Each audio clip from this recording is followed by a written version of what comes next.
we'll just give it another minute.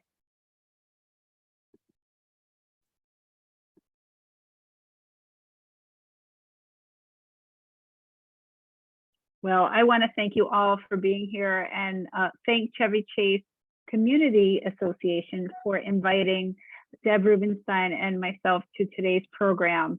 I'm Stephanie Chong. I'm the Executive Director at Northwest Neighbors Village. And for those of you who are not familiar with us, we're a local organization that enables older adults to thrive as they age in our community by offering a robust network of resources and opportunities. With the assistance of a small professional team, our dedicated core of screened and trained volunteers play an important role in reducing social isolation among our older neighbors while assisting with practical tasks. We are so grateful to be here today. This tends to be our March program where we come to the CCCA and bring interesting programming about aging services. Today, we are going to talk about creating a non-financial plan for retirement. We spend so much time and energy, I think, from our 20s, if we're fortunate enough to have a job that offers you a 401k, all the way on to really focus on how to financially plan. But there's so much more to retirement than having the financial resources and that stability, although it is so important. There's so much more to it. So that's really going to be the focus of today. I want to let all of our participants know that in order to communicate with us, if you can use the chat feature, we will get to those comments and questions in the chat later on in the program. But I first want to turn it over to Deb Rubenstein, who is from Iona Senior Services. She will introduce herself and take us through the presentation. Thank you for being here, Deb. Thank you, Stephanie, and thank you to the Chevy Chase Community Association for this invitation. I'm really delighted to spend some time with all of you this evening talking about the non-financial aspects of retirement. So I am going to pull up my PowerPoint here. And all right. So I want to, sorry, I'm having a little, now let's see, how do I advance the slide? Deb, we're not in slideshow presentation.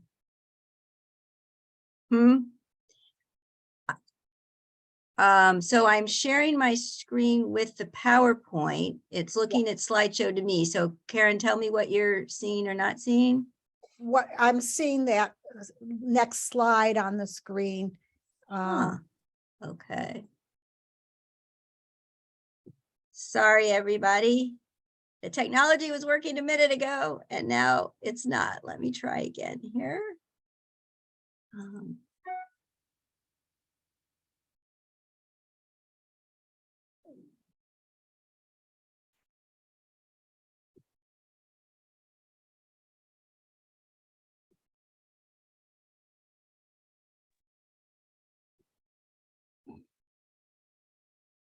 While Deb works on sharing her screen, I just want to encourage that you use the chat for any comments or questions.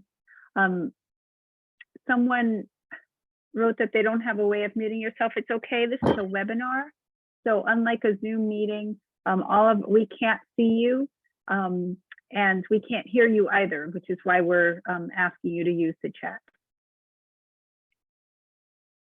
Okay. And Deb, we don't see it as slideshow, but I think just go ahead with it. Yeah, I'm sorry about that, everybody, but at least you'll, I think, get the important aspects of it. Deb, if you look on the share screen, you'll see buttons to advance screen to screen. There we go. Yes. Okay. All right. So I just want to briefly tell you a little bit about myself and about Iona. I hope many of you are already familiar with us, but in case you're not, Iona is a nonprofit aging services organization.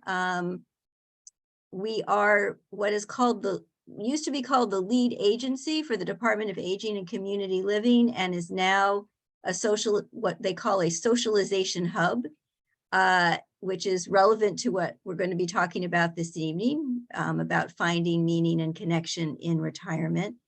And we, you see our mission here on the slide. We support people as they experience the challenges and opportunities of aging. We educate, advocate, and provide community-based services to help people age well and live well. And we offer a wide menu of services for older adults and family caregivers across DC. We opened a center in Ward 8 during the pandemic, our Washington Home Center Adult Day program. And many of our programs serve people across the city and throughout the DMV. We will have a chance to talk a little bit more about what Iona does, but just to give you that background, I'm a social worker who has been at Iona for almost 30 years and have done direct service and am currently in the role of Senior Director of Programs at Iona. And one of the activities that I have been involved in is the creation of our Aging Solo curriculum, which is going to help inform what I'm going to share with you tonight. And I'll be telling you more about that at the end of the presentation. So when I think about the non-financial aspects of retirement, what comes to mind is something that over the years of working with older adults, I have seen make a tremendous difference in people's quality of life as they retire and as they grow older. And that is their social network. So Stephanie mentioned that often as we plan for retirement, understandably, we focus on our financial portfolio. Will we have enough assets to get us through when we stop working? And another portfolio that is very important to focus in on is basically our social portfolio, our social network. And that has a number of different components. It has the amount of social contact and companionship that we have. And people are different. Some people need a lot of social contact and companionship, and other people, just a few close relationships is sufficient for them. So there's no absolute, this is what you need, it's what works for you. In addition, it's not about the quantity of relationships as much as it is often about the quality. So closeness of relationships matter. Though again, people are different, and some people, close relationships are very, very important to them, and others maybe not so much. A wide range of people they interact with is fine. Another aspect of retirement that's so important to look at as we stop working or cut back on working are opportunities to be creative in whatever way seems right for you, and to engage in roles that are meaningful. You know, for some people, of course, that might be some of the things we expect, like being a grandparent. Volunteering can be a part of that. There's many different ways to find meaningful roles, but that is also a critical part of this non-financial aspect of retirement. And related to all of that is community. And we're going to talk more about how work often serves a function in our lives of providing us with community, and what we might need to be thinking about as we move away from that as a source of community.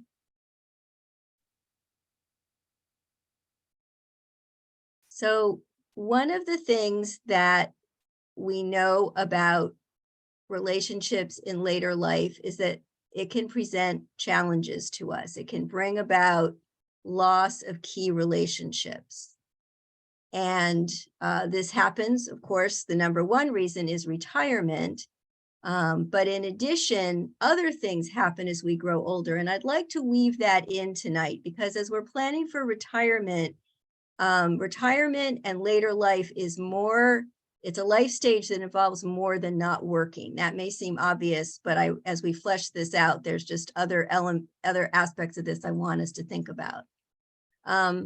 Another challenge may be, we may experience widowhood, divorce, the end of an intimate relationship. Children may move out or move away from the area. Friends may move away. They may experience health challenges. They may pass away. Now, I understand this list might be making some of you feel a bit, apprehensive or a little bit sad or down. And it is not easy sometimes to think about these things that may happen. And of course, there's only so much we can plan for. But at the same time, I have found that older folks or people in retirement do better if they just keep some awareness that life may change. We can't rely on things to stay the same. And so having some intention about how you're going to move through your social world is going to make a positive difference. So I'm going to be talking about three different concepts. I'm going to just be able to touch on them briefly tonight, but we'll give you some ways to get more information should you be interested. The first one is something called the social convoy. There's another concept I'm going to talk about called the social portfolio. And finally, the concept of third places. So I'm going to start with the social convoy. This is a concept that comes from something called attachment theory. If any of you have studied psychology, you may have heard of this. And it's basically, it's a theory that is based not just on psychology, but on biology. And it's about how we are built as human beings to need some connection with each other. When we connect, especially with the people that we are closest to, it actually has a physiological benefit that's very important to us. So one of the things that we have to consider as we enter into retirement and into later life is the possibility, often frankly, the probability that our very closest relationships may not stay stable. People may not be in our lives that are there now. And if we can sort of face up to that and keep in mind that that's a possibility, we are going to actually, I think, do better.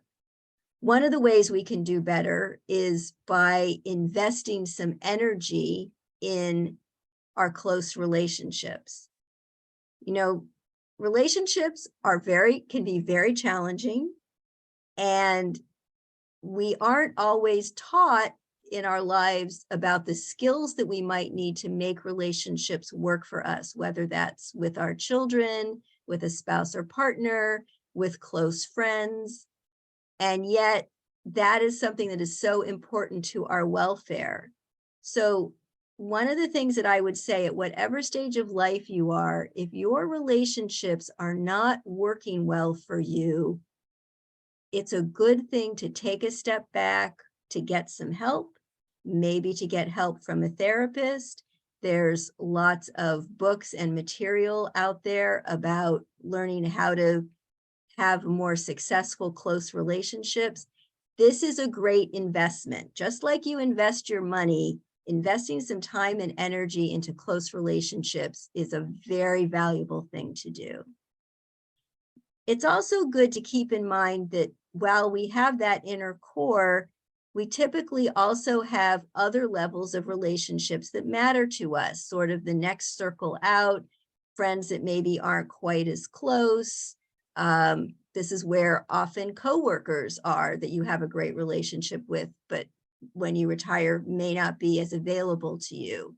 There's that second ring out. And then the third ring are the whole network of relationships that you have. One example I give is when I go to my local grocery store, there's this one particular clerk, and I always try to get in her line. We chat maybe 5 minutes a week, if that, but she's a relationship, and I have a relationship with her, and it matters. And just a useful exercise can be mapping out our relationships just to see where we are on these three circles. So that's one idea I want to introduce to you. And because we know that relationships are going to change as we retire, and people who are in those three circles, some of them may not be there anymore, it leads then to the thought of how to build social networks in retirement.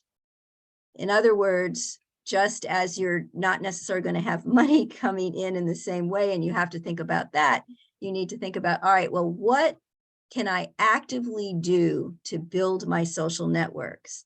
And often in classes that we lead on topics like this, people talk about it is not sometimes as easy to make friends as we move through life as it is, when you're in school, you make friends with your classmates. And if you're raising children, you make friends often with the parents of the kid, the kids that your kid is playing with. And, there's often these natural ways in the life cycle to make friends that aren't automatically as easy in retirement and later life.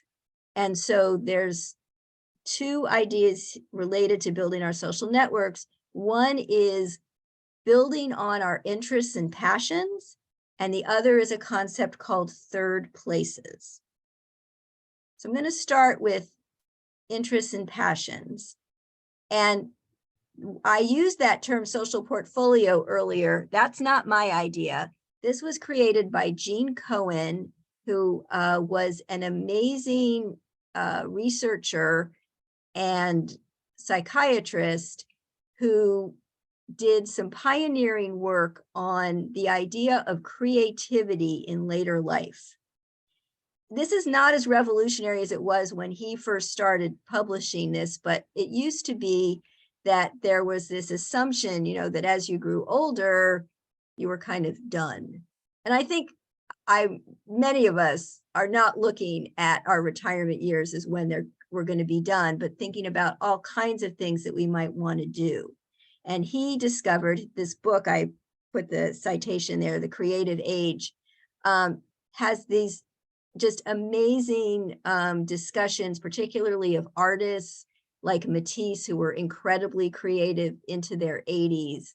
So his point was, there's all kinds of potential for being creative, and we want to be intentional about that. And to think about identifying activities that we would really like to do, both with the people in our lives, with family and friends, with potential friends, like thinking about what could I get engaged in that I really love to do where I might connect. So for me, for example, I really love quilting. Right now, I'm not at a point where I have the time to join a quilting group, but I look forward to doing that. And I figure not only will I get all kinds of inspiration, but that will be a place where I can make new friends. But it's also very useful to have activities that we are very happy to do alone. And that gives us some insurance, where if there are times when it's harder for us to get to be in connection with other people in person, we have some options. I think we maybe all learned this lesson to some extent during the pandemic. And at the same time, what Dr. Cohen was advocating is you also need to think about bodies change as we grow older. So for example, if one of your passions has to do with social justice and you join, like every demonstration for your cause down at the Capitol, that is wonderful, but maybe a time's going to come where physically you're less able to do that, and you may need another way to engage, for example, in political activity that's lower energy or lower mobility. So the idea is to populate this whole grid, have activities in this whole grid. Think about what you're doing now and what you might be able to or want to do in the future. And then the third concept I want to talk about is that of third places. And some of you may be familiar with this term. It was in a lot of discussion some years ago when a book came out about bowling called Bowling Alone, and it was talking about the changes in the way our society is organized.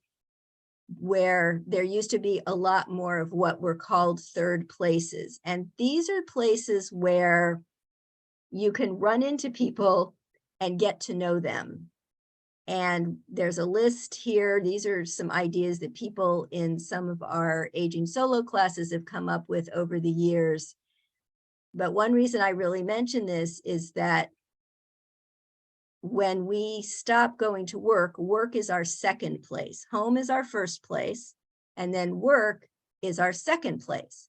And of course, often work is a great source of social connection for us. Again, whether it's just the casual chat in the hallway or now on Zoom, or the collaboration you're doing at work, to actually having friends at work that you're seeing outside of work.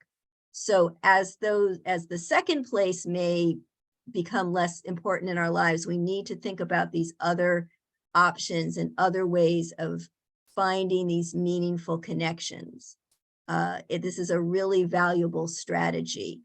It has to be a place that you can sort of drop into, visit regularly enough to get to know the people who are also dropping in and being there at the same place with you. And I'm sure you may be reading this list and thinking of some other great ideas for third places for you or for others. So I just want to briefly talk about Aging Solo, which is the curriculum where these ideas have originated, in which we teach as part of some education. Because planning for non-financial retirement, absolutely, the social connection piece is critical, but there are some other elements. And underlying all of this is an idea that I think is important for everybody to think about.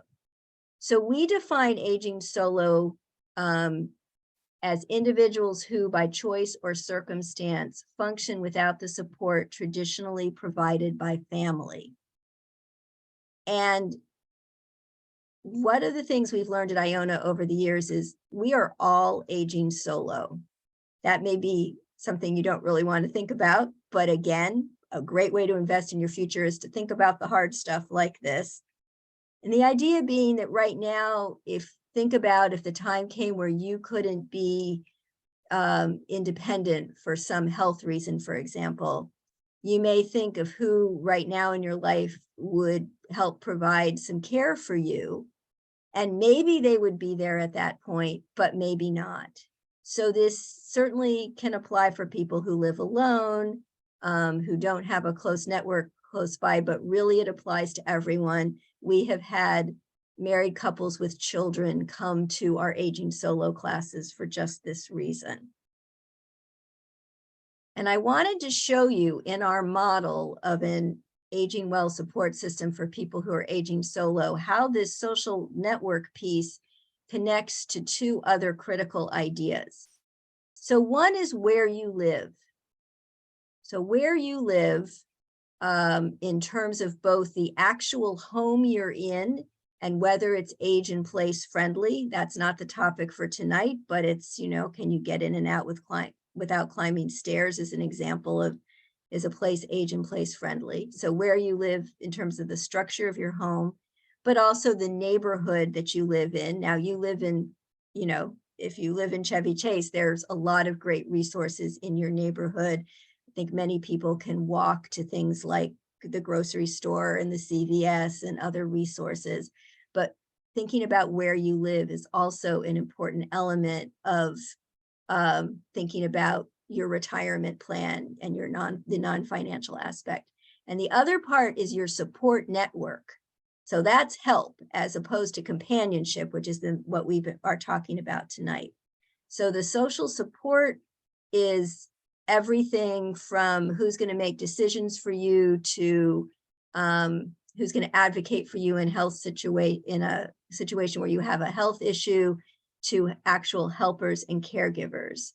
And I know that Stephanie can allude more to this, but I think villages are so valuable, like the Northwest Neighbors Village, because they really help with all three of these aspects of aging well in one way or another. But I just wanted you to see where the companionship piece fits into the picture overall. So that is what I had to share. I would definitely love to have questions and comments from all of you. I'm going to stop sharing my screen, but our contact information is here, and particularly to learn more about what Iona does, I definitely welcome you to go to our website or contact our helpline. Deb, this was fantastic. Thank you. I want to encourage and just let the group know, I was checking the chat and I'm not able to communicate outward with you, but I think we can receive communication from you. So if you've put a question in the chat that I don't answer, because I only see one right now, please put it in the Q&A. We can test and see if that works a little bit better. But the question in the chat is about third places, which I think was such a great example that you provided, Deb, about, I never had a title for that, but they're always, they're people who are meaningful that you meet, at the library regularly or at the grocery store, like you mentioned. And this question is, will the planned Senior Wellness Center for Ward 3 provide an opportunity for social connection? I think that is a great question. And yes, the Senior Wellness Center seems to me like it is just, though of course it's designed to promote wellness, wellness and social connection are so linked together. And I think you go someplace for your yoga class every Thursday at 3, and not only are you going to connect with people in your yoga class, but just maybe other people who are in the center. I would imagine there will just be, like places where you can sit in comfortable chairs and chat. So that is exactly the model. And I do want, if I can, I'll just give a little resource plug right now, Stephanie, since it's relevant. So no, we don't have the Senior Wellness Center in Ward 3 yet. But I want to be sure that people do know about the Around Town DC program, which is a virtual wellness center. And also, and in particular, one of our Around Town DC programs is our community dining site at St. Albans on Wisconsin Avenue. And that is an amazing third place. I would suggest, if you're interested in this kind of thing, to connect with that. All kinds of, in addition to the lunch, exercise classes, and just all kinds of fascinating programs and chances for people to connect. Great, thank you, Deb. And for those who are watching, just to make life easier, can you just remind us of Iona's website so folks can go on that later to find these resources? Sure, absolutely. And I think I could probably put it, can I put it in chat? I'm having no. a difficult time communicating outside. I can't. Right, it looks like, okay. So it's pretty easy. It's www.iona.org. Great, thank you. Another question is, most programs I attend tend to be all women. Are there fewer opportunities for social connections for men? This is such a good question. And I think, yes, I think in part, probably because of the demographics of aging, there are more, women tend to live longer.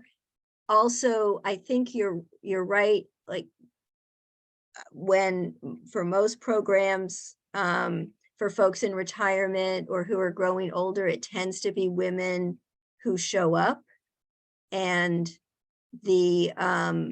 and so, yes, I think that's true. That those kinds of social connection opportunities for men are not as easily found. Do you think there's a desire among men to find opportunities for social connections, and we're somehow not meeting that need? That's a really good question. I think that's probably the case. Yeah. I think, you know, one of the things that in the senior network is always making sure that we are in connection and listening to the people that we're serving. And I know our CEO, June Bang, is always interested in doing listening sessions and hearing what people have to say. And I think it's a great, I think that's a question I'm going to take back and say, we need to think about, and there may be other groups or other identities that folks have where they might like to connect with each other. And I think you're raising such a good point about what communities do we create. I would say in DC, for example, when I think about a group with particular identity where I think we've at least done some work, is older adults who are LGBTQ+. So for example, through the Department of Aging and Community Living, we're funded, and Iona does this in partnership with Whitman Walker. We run Silver Circles support groups for older adults who are LGBTQ. They're peer-led. And so that's an example where I think we've had some progress in creating community, but I think there probably are other identities where we should be creating community as well. Yeah, absolutely. Absolutely.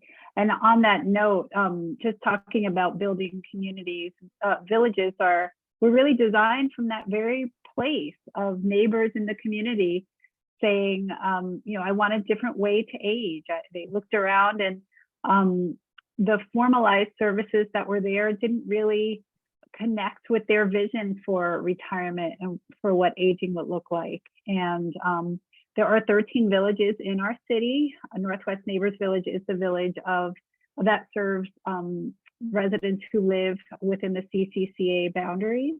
And our role is multiple roles to really address this. One being that of service for our members who need a little bit more support, their community, looking at that triangle diagram that Deb had showed earlier, of creating a community that supports aging.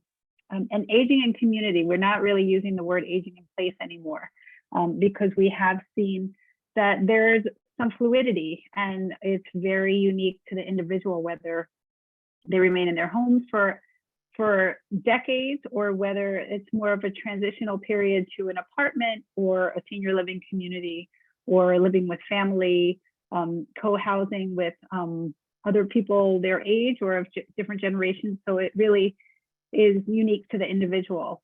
But on top of that, there's also opportunities for volunteering.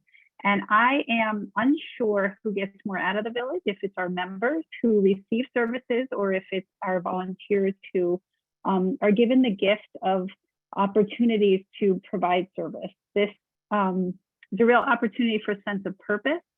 A lot of our volunteers are retirees themselves, and they found volunteerism to be really beneficial to them. They got to know their neighbors. A lot of our members and volunteers had worked outside of the area or outside of the country, for that matter, and didn't know their neighbors as well until they got to be involved with the village. And then there are plenty of social opportunities that we pull together folks around. I love your point, Deb, around St. Albans and gathering over food, and how food brings people together. And I do worry about food insecurity, not only from the traditional sense that we think of having the financial resources to access food, but I think older adults are particularly vulnerable to food insecurity, not because of resources, although I'm not discounting that that's an issue, but it can also be that you don't have somebody to eat with.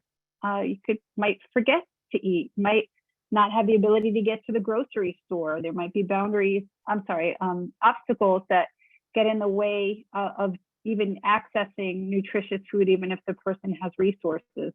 So we do try to address that through non-traditional means, through gathering over food or grocery shopping, so on and so forth.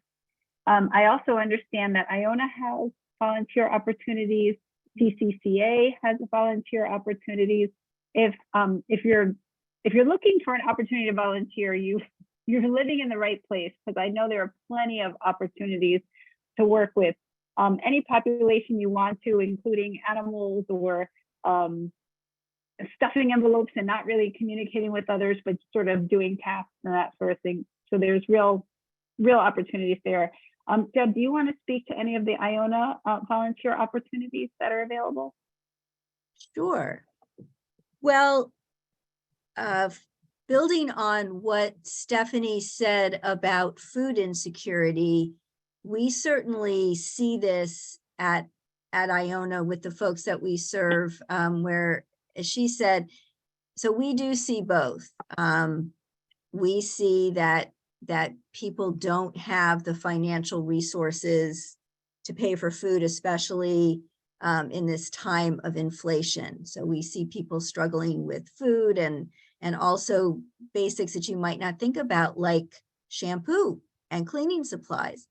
And so we operate a pretty extensive food pantry. And because, as Stephanie was saying, the other issue is often can be the difficulty of transportation or having mobility issues to actually get the things that they need. So it's not the kind of food pantry where people come and pick up the food. Instead, we rely on volunteers to deliver from our food pantry. So if you're looking for some volunteer opportunity where you're really connecting with people in need, that's certainly one. And then we also are so grateful. We've got all kinds of retired professionals with skills. Stephanie, I'm sure it's the same thing for you with the village. So, whether it's some computer skills or other kinds of organizing data or, whatever it might be, we make use of volunteers in that way. We have folks who are volunteering in our adult day health program. So we have lots of opportunities, and we have a volunteer coordinator who will talk with you and figure out what your interests and skills are and what volunteer experience you want to have, and then figure out what she could link you to at Iona. That's great. I'm just going to give a plug for other volunteer opportunities, and I see there's a really excellent question in the Q&A. Just other volunteer opportunities, the Chevy Chase Historic Association, Friends of the Chevy Chase Library, Friends of Chevy Chase Circle, and Chevy Chase Main Street. So lots of very hyper-local opportunities for you to enhance your community and really enjoy getting involved. This question, I'm so glad you brought it up. Many of us are dealing with the limitations that come with losing our hearing. Classes, lectures, social meetings, and restaurants, etc., are particularly difficult for hearing impaired. Are there any particular resources you have for those of us who are hearing limited? That is such a good question. And I have heard people talk about that. I know that is particularly an issue because often if you have hearing difficulty, hearing in groups can be particularly challenging. And you're right that has to be considered. So I know that there is a nonprofit. Do you know in DC? The Hearing Loss Association of America, the DC chapter. Yes. I wonder if, Karen, you can type that into chat for us, the Hearing Loss Association of DC.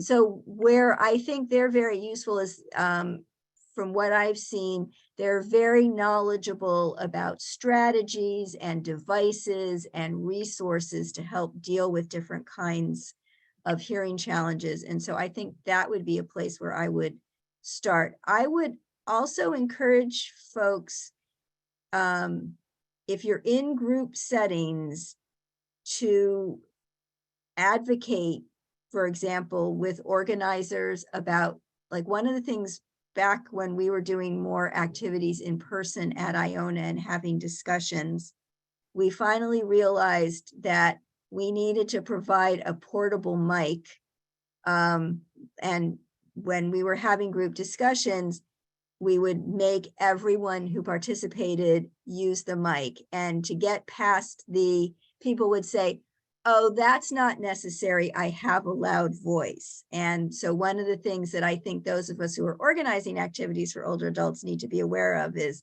no, it doesn't work that way. We need to make sure that mics are available, everyone uses them. That's an example. But there are other kinds of devices that can be useful in group situations that might make some of this easier. And hopefully the Hearing Loss Association has other strategies as well.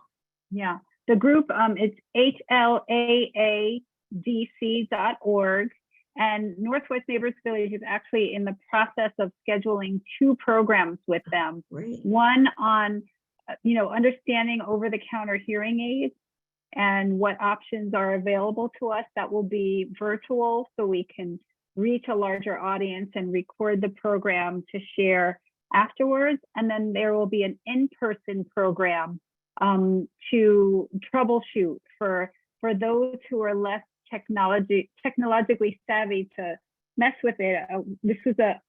We're a membership organization, so our members give us ideas all the time. And we had a member say, I bought this over-the-counter thing, and I'm uncomfortable using it. I have it, but I'm intimidated by it. So we're going to have a 2-part session in April and May to provide that option. So keep an eye out for that.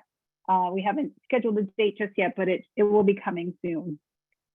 I'd also like to address, when I turned 40, I started exercising with regularity.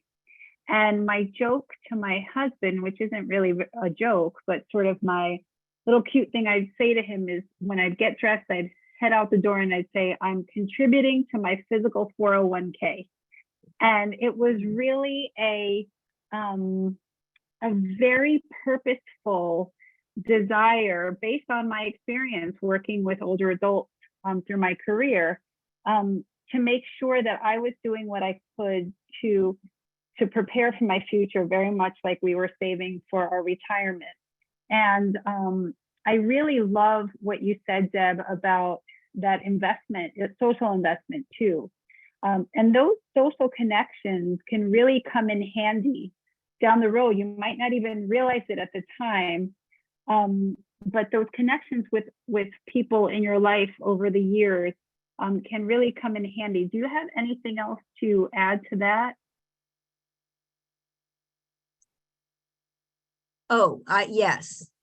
I'm realizing one thing that is very helpful to think about is having intergenerational relationships. So again, as you're working on your portfolio, there are good reasons, for example, to maybe befriend the family next door with the little kids, if this is something that's important to you. But we do hear many people saying, like, it's great to be in connection with our age peers. But I've also had some very active older adults say, a lot of people can't keep up with me, and they are actively looking for friends who are in younger generations because they want that. So I think as you're being intentional about building your portfolio, you might want to think about that too, is do you want to be connected with a range of ages? And if so, then thinking about how do I build those connections into my life? Absolutely. And flexibility. I've found that experience, and you spoke earlier about, you can plan all you want, but sometimes things happen that are out of your control. And I learned a lot from someone who became a friend of mine over the years. He recently turned 80. And what this person does is he intentionally schedules breakfast and/or lunch with different people in his life regularly. He's a widow now, and he finds that opportunity to connect with someone to be very energizing for him. It's nice to meet over a meal instead of going home to eat alone. But it wasn't something I think he ever really planned, but he had to be flexible, and learned a new way of dealing with grief, by also meeting with others from all different walks of life. And I just shared that for those of you who are here who may be either thinking of retirement or retiring. I'm taking a page from that book. I thought it was just brilliant and a real opportunity to use that social portfolio to reach out. There's a question here. Some people want to live some people want to live independently as long as possible, but plan to relocate to an assisted living type of facility when that's no longer feasible. But how does one know when that time has come so as to not unintentionally lean too heavily on children and become too needy for emotional support and logistical assistance? That is a great question. So I'll start, and I know, Stephanie, you'll have some thoughts about this as well. The first thing I'm actually going to do is make a little plug for our Aging Solo online curriculum, which you can find on the Iona website, which has a series of videos and some written material to help do exactly this kind of planning. There's lots of other resources that I know Stephanie can share also when you're needing to think about this. So this is a hard one to answer quickly, but another key component to living well in retirement on the non-financial side is thinking through what's going to happen as your functional abilities change. So there's a really good chance that as we grow older, all the things that we do right now that we take for granted, from climbing up on a ladder to clean out the gutters, to walking up and down stairs, to cooking, at some point you may not be able to do them. And it's really when you're asking this very good question about the leaning too much, it's really having this awareness that my functional ability may change and being proactive about making a move, if that's what you're going to do, before you get to that point where your functional ability is such that you've got to rely on others. And so that's definitely a strategy, is to think about making a move, but also doing that other part about pulling together a support network. So, okay, maybe you're not quite ready to move, but there are some ways that the villages can help. They can't do everything, but they can provide a lot of volunteer assistance. You think about other forms of in-home assistance and help that might be available, through an organization like Iona or others. So I think it's about thinking through, if I have this level of functional challenge, here's how I might put some help in place. If I have this level, that's maybe when I would think about the move. And one of the reasons I want to plug the Aging Solo course is because these videos include interviews with people who both decided to stay at home and how they made that work, and decided to make a move and how they timed that and made that work. And I always think it's very helpful to hear from your peers about what they've done. So those are a few of my thoughts. And then Stephanie, back to you, because I know you've got some other ideas as well. Deb, I want to be respectful of your time because I can go on afterwards. I know that you have to leave at 7:50, which is just 2 minutes from now. Are there any takeaways? And I also see that the Iona website Take Charge Age Well Academy link is leading to an error message right now. Okay, I'm going to very quickly put that into the chat.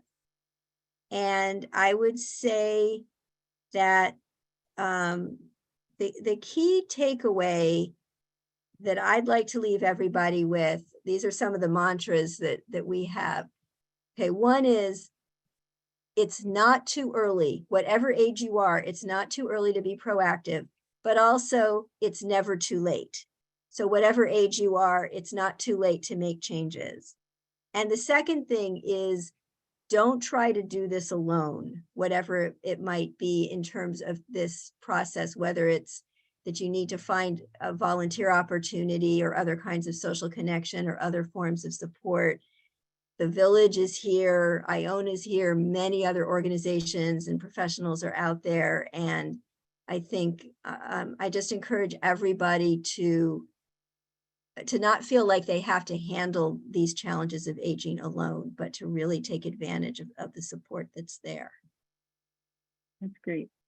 Thank you so much, Deb, for your time. We'll stay on because I can certainly answer more questions and elaborate on Deb's response to when is it time to move. But I did want to respect Deb's time and just applaud her for her wonderful presentation and the great work that she and her colleagues are doing at Iona. We're really, really fortunate to have Iona in our community.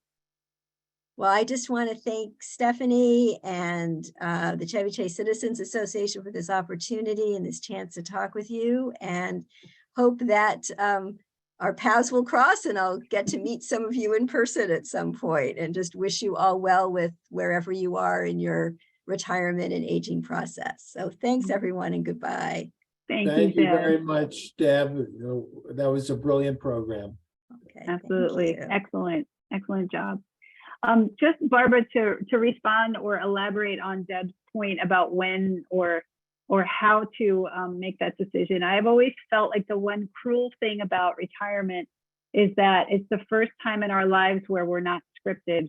You know, from the time a baby is born to the time they retire, there's a lot of our journey that's already identified. You know, a child is going to hit school at 5 when they go to kindergarten. You have a sense they're going to start driving when they're 16, when they can get a license. And while we all take our unique paths, there's a lot that's already paved for us. In addition to the fact that there's also a lot of community that's built into that script that we all follow: school and your schoolmates, and if you're a parent and your other parents. If you're a workers, you get the idea. Community is built in, and then retirement really requires a lot more work to maintain all of those important connections, and to figure out where is that rite of passage, where is that threshold. And I agree with Deb, it's never too early to plan. I would add to that it's also super important to share that with your support network, whoever that support network is. I did geriatric care management before I came to the village, and we often met people who, we got a few clients who are actually planners. They really didn't need any service whatsoever, but they wanted to know that there would be a professional looking out for them and helping them to guide to make those decisions throughout the way. And you can find care managers in the area through the Aging Life Care Association or alca.org. But you can also do this on your own. AART has some really fantastic resources to outline what your interests are. 5 wishes for those of you who are familiar with that, where you can not only create an advance directive, but really explain what a little bit more, elaborate a little bit more on what those wishes might be. I often use the example, if I'm talking about getting into really nitty-gritty stuff, if you can't sleep because your feet are cold, make sure the person who's advocating for you in the nursing home knows that, because if the staff keep seeing that you're not sleeping, they might prescribe a sleep medication rather than just simple addition of putting socks on your feet at nighttime, for example. And I can tell you from personal experience that sitting down with people who you care about, who are relying on you to be their advocate, who are relying on you to have those conversations to say, I think it's time to make these changes. When you have those conversations, it's a gift. They know what you want. You're able to have the peace of mind that the people who are looking out for you have a sense of what you're thinking about. And if the conversation doesn't have to be all the time, but if you weave in those conversations about care in your interactions with the people in your support system, it really makes it easier to identify when that time is. And I always err on the side of go out and visit. If you're considering senior living communities, go out and visit them. It can't hurt. It can't hurt to visit, even if you don't need them yet. But you get a chance to see what's out there. You might think one community was what you wanted, and then you go there and you say, gosh, that really didn't sit with me the way this other place did. Find out about what home care options are out there. There's plenty of educational resources out there through Northwest Neighbors Village, through Iona, through the pro-aging sourcebook website. There's lots of information out there. Find out about resources before you need them, so that when it's time to make those decisions, it's going to be stressful anyway, but you're a little bit more in control. You're a little bit more in charge and a little bit better educated. Nobody wakes up in the morning and says, today I'm going to go break a hip, and it's sad because people have life-changing events like that, have a fall out in the community, never to return back home. And I'm not saying that to scare anybody, but to really feel more prepared if those things happen, you can put things in place. Someone said, have to start early. So many of the good places to move have long waiting times. Absolutely. Usually the best places are the best for a reason, and there are waiting lists. And when your name comes up, if you're not ready, you can be asked to be put back on the waiting list, or it might help you make the decision that was too hard to make on your own. And I use this example all the time. I have 2 children, and if it was up to me, they would have never started high school when they were supposed to, never start driving when they were supposed to. But these rites of passage just kind of force us into those situations. And what I learned every single time was that they were ready. It was me that wasn't ready. So a great point there. Any other questions or comments before we end? We've got about 4 minutes left. I do want to thank you all for your attention, for your excellent comments and questions. And my parting words to everyone is, invest in yourself, invest in your future. Think about what your retirement could be like, not just at the further tail end. We're talking about considering moving to senior living and that sort of thing, but easing into it in the early part of retirement, perhaps reducing your hours rather than ripping off the Band-Aid, and considering the things that you really enjoy and finding ways to get involved with them.